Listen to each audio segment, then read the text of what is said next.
азғантай достарымның біреуі Бақтықожа Ізмұхамбетов Салахатинұлы. Ол кісі жалпы адам баласы әке мен ананың сүтімен қанынан жаратылғаннан кейін талантты болып туады негізі. Сол талантты тәрбиелейтін, оның жаңа уақытында сол талантын ашатын оның ортасы. Меніңше Бақтықожаның ортасы өте жақсы болған. Ол кішкентайынан домбырада, мандолинде, баянда керемет ойнаған. Сонымен бірге ол әдебиетті өте жақсы көрген. Кішкентайынан өлең жазды. Ақын болғысы келген, журналист болғысы келген, бірақ енді өмір әртүрлі болады ғой. Сол мұнай саласына кетіп қалған. Содан ұзақ жылдар сол мұнай саласында өте өнімді жұмыс істеді.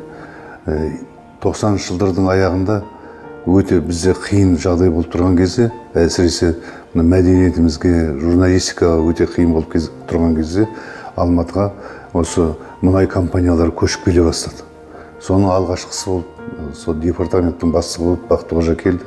Мен сол кезден бастап оны жақын танысып, жақсы пікірлес болып кеттік. Біріміз бағалап кеттік.